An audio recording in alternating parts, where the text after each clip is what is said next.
Welcome to this tutorial on Monday.com board settings. As a project manager or team leader, you want to maximize your team's productivity and efficiency. Monday.com is a powerful tool that helps you achieve this. And understanding its board settings is crucial to getting the most out of the platform. First, let's start with the basics. A board in Monday.com is a visual representation of your workflow, where you can track and manage tasks, projects, and team members. The board settings allow you to customize and configure your board to suit your specific needs. To access the board settings, click on the three dots at the top right corner of your board and select Board Settings. This will take you to a page where you can configure various options, such as the board's name, description, and permissions. One of the key concepts in Monday.com is columns. Columns are used to track and manage different aspects of your workflow, such as task status, priority, and due date. In the board settings, you can add, remove, and customize columns to fit your workflow.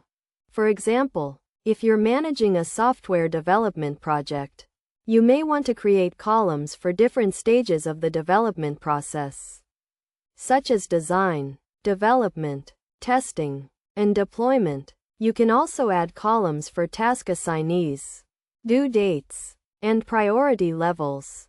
Another important aspect of board settings is permissions. Permissions determine who can view, edit, or delete items on your board. You can set permissions for individual team members or groups, and also control what they can see and do on the board.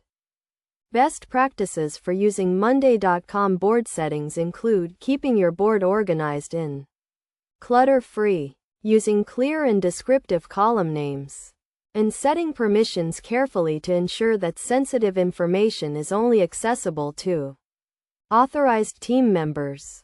In addition to customizing columns and permissions, you can also use board settings to automate workflows, integrate with other tools, and track progress and performance. For example, you can set up automation recipes to move items between columns when certain conditions are met, or integrate with tools like Slack or Google Drive to streamline your workflow. In conclusion, Monday.com board settings are a powerful tool that allows you to customize and configure your workflow to suit your specific needs. By understanding how to use board settings effectively, you can maximize your team's productivity and efficiency, and achieve your goals faster. Remember to keep your board organized, use clear and descriptive column names, and set permissions carefully to ensure that your workflow is secure and efficient.